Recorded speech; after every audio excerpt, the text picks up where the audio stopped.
Kingdom protista जो है उसे किन ग्रुप्स में डिवाइड किया गया है, उन ग्रुप्स को आगे किन फर्दर क्लासेस में जो है वो डिवाइड किया गया है, इनके बारे में आज हम जानने की कोशिश करेंगे। लेकिन उससे पहले एक टॉपिक है diversity among protista. Diversity among protista से मुराद ये है कि किंगडम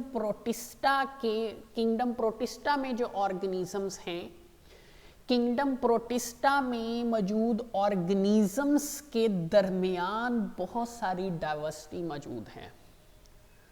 नॉर्मली एक किंगडम में जो ऑर्गेनिजम्स मौजूद होते हैं उनमें डाइवर्सिटी बहुत कम होती है, लेकिन अब किंगडम प्रोटिस्टा तमाम 5 किंगडम्स में से किंगडम प्रोटिस्टा वो वाहिद किंगडम है जिसमें जो ऑर्गेनिजम्स मौजूद हैं उनमें डाइवर्सिटी बहुत ज़्यादा है।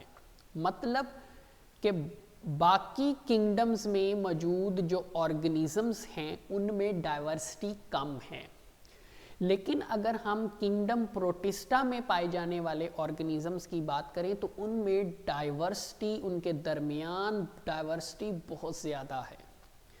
तो देखा ये गया है कि ड्यूरिंग एवोल्यूशन, स्टूडेंट्स आप जानते हैं कि इस कायनात में जितने भी ऑर्गेनिजम्स हैं वो एवोल्यूशन की वजह से जो हैं वो वजूद में आए हैं, कि जो कम्प्लेक्स ऑर्गेनिजम्स हैं वो सिंपल ऑर्गेनिजम्स में आहिस्ता आहिस्ता चेंजेस से इवॉल्व हुए हैं। तो साइंटिस्ट का ये मानना है कि ये जो किंगडम प्रोटिस्टा में जो ऑर्गेनिजम्स पाए जाते हैं ये बैक्टीरिया और साइनोबैक्टीरिया जो कि किंगडम मोनेरा जो कि प्रोकैरियोटिक ऑर्गेनिजम्स हैं उनमें आहिस्ता आहिस्ता एवोल्यूशन होने की वजह से ये ऑर्गेनिजम्स वजूद में आए हैं। तो साइंटिस्ट का ये मानना है कि ड्यूरिंग एवोल्यूशन जब प्रोकैरियोट्स में बैक्टीरिया वगैरह में एवोल्यूशन हो रही थी ताकि किंगडम प्रोटिस्टा के ऑर्गेनिजम्स को बनाया जा सके, तो एवोल्यूशन के दौरान किंगडम प्रोटिस्टा के जो ऑर्गेनिजम्स बने उनमें एवोल्यूशन के दौरान बहुत सारी डाइवर्सिटी भी डेवलप होना शुरू हुई। मतलब ये कि जब प्रोकैरियोटिक ऑर्गेनिजम्स में एवोल्यूशन हो रही थी तो बहुत सारे जो ऑर्गेनिजम्स डेवलप हुए उनमें बहुत डाइवर्सिटी जो है वो आना शुरू हो गई।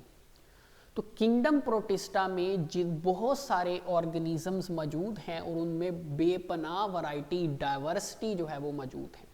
अब किन चीज़ों में डाइवर्सिटी मौजूद है वो साइज़ एंड स्ट्रक्चर के लिहाज से है, हर ऑर्गेनिज्म का साइज़ एक दूसरे से डिफरेंट है। ये बात की जा रही है किंगडम प्रोटिस्टा में मौजूद ऑर्गेनिजम्स की। हर ऑर्गेनिज्म का साइज़ डिफरेंट है, हर ऑर्गेनिज्म का स्ट्रक्चर जो है वो डिफरेंट है, मीन्स ऑफ लोकोमोशन भी सब में डिफरेंट है। किंगडम प्रोटिस्टा में मौजूद जो ऑर्गेनिजम्स हैं उनमें किसी में लोकोमोशन किसी तरीके से होती है, सूडोपोडिया के ज़रिए होती है, किसी में जो है वो सीलिया के ज़रिए होती है। तो डिफरेंट ऑर्गेनिजम्स में लोकोमोशन जो है वो डिफरेंट टाइप्स की है। वे ऑफ ऑब्टेनिंग न्यूट्रिएंट्स, खुराक हासिल करने के जो तरीक़ेकार हैं, मेथड्स, वो सब में डिफरेंट हैं। Interaction with other organisms, interaction relationship को कहती हैं कि उन ऑर्गेनिजम्स का, किंगडम प्रोटिस्टा में मौजूद ऑर्गेनिजम्स का दूसरे ऑर्गेनिजम्स के साथ क्या इंटरेक्शन है, क्या रिलेशनशिप है, आया कि वो सिम्बायोटिक है, म्यूचुअलिस्टिक है, पैरासिटिक है, प्रीडेटरी है, किस टाइप का रिलेशनशिप दूसरे ऑर्गेनिजम्स के साथ है। हैबिटेट की बात करें तो वो भी बहुत वेरी करता है। कुछ ऑर्गेनिजम्स फ्रेश वाटर में पाए जाते हैं, कुछ मैरीन वाटर में पाए जाते हैं, और कुछ जो हैं बहुत कम जो हैं वो ज़मीन पर या दूसरे ऑर्गेनिजम्स की बॉडी में एज अ पैरासाइट के तौर पर पाए जाते हैं। इसी तरह mode of reproduction, mode mean types of reproductions भी डिफरेंट है।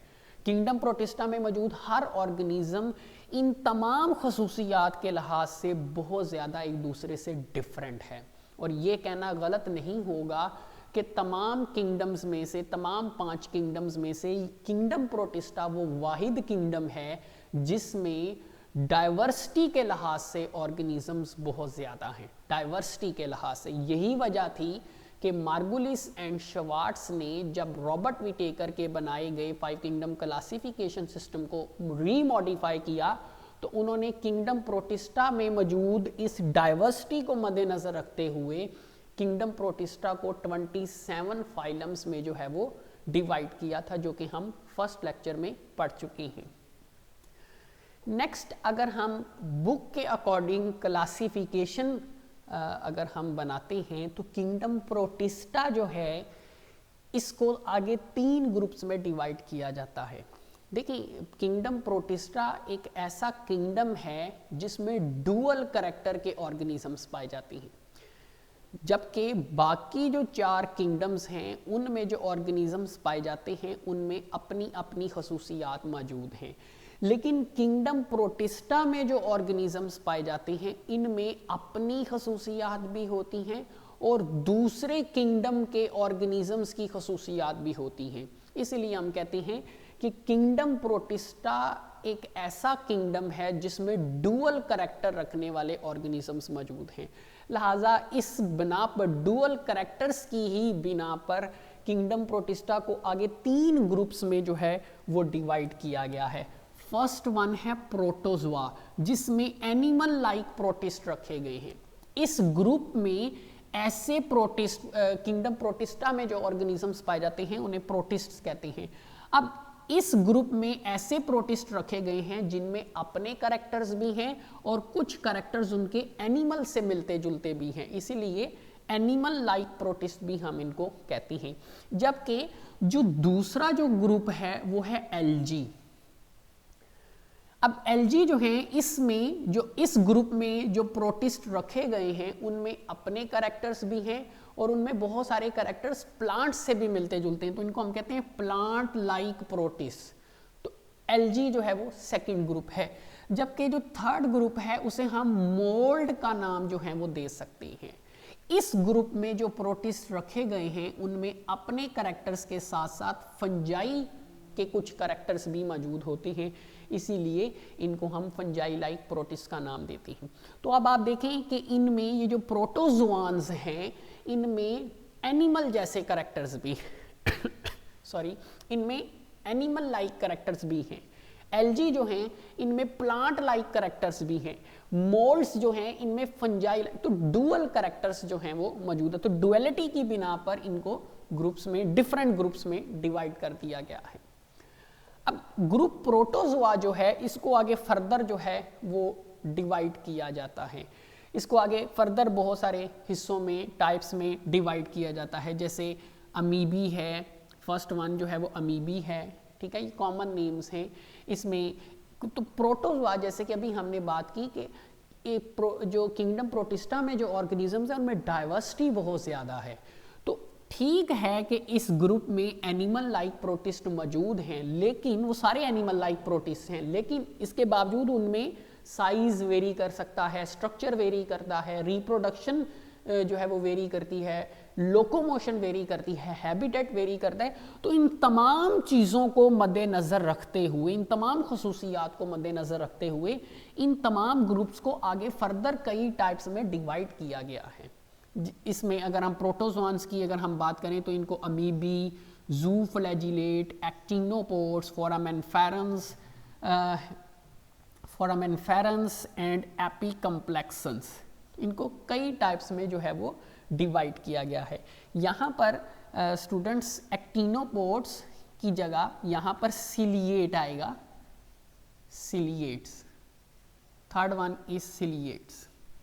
अमीबी है, ज़ूफ्लैजिलेट्स हैं, सिलिएट्स हैं, फोरामेनफेरन्स, एक्टिनोपोड्स हैं और एपिकम्प्लेक्सन्स हैं। नेक्स्ट अगर हम एलजी की बात करें तो एलजी भी इसी तरह, क्योंकि यहाँ पर भी बहुत सारी वैरायटी मौजूद है इन खसूसियात की बिना पर, लिहाजा इनको भी आगे कई चीज़ों में जो है वो डिवाइड, और यहाँ पर डिवाइड करने की एक वजह पिगमेंट्स भी है, टाइप ऑफ पिगमेंट्स। इनमें पिगमेंट्स भी जो है वो वेरी करती हैं, जो कि डिटेल में आगे चल के डिस्कस करेंगे। इसी तरह जो मोल्ड्स हैं इनको आगे 2 टाइप्स में डिवाइड किया गया है, स्लाइम मोल्ड्स हैं और वाटर मोल्ड्स हैं। ये भी एक दूसरे से टोटली जो हैं वो कई लिहाज से डिफरेंट हैं। तो ये एक सिंपल सी क्लासिफिकेशन है किंगडम प्रोटिस्टा की, जिसमें 3 ग्रुप्स में हमने इसको डिवाइड किया और हर ग्रुप आगे कई फर्दर टाइप्स में डिवाइड है, किस बिना पर, depending upon the diversity in these characteristics. तो ये कहना गलत नहीं होगा कि किंगडम प्रोटिस्टा में जो ऑर्गेनिजम्स पाए जाते हैं उनमें डाइवर्सिटी के एतबार से वो बाकी तमाम किंगडम्स पर जो हैं वो बहुत बरतरी रखते हैं। मतलब ये कि उनमें बहुत ज़्यादा diversity as compare to other kingdoms जो है वो मौजूद होती है। यही वजह है कि इनको इस किंगडम को 27 फाइलम्स में जो है वो डिवाइड किया गया है।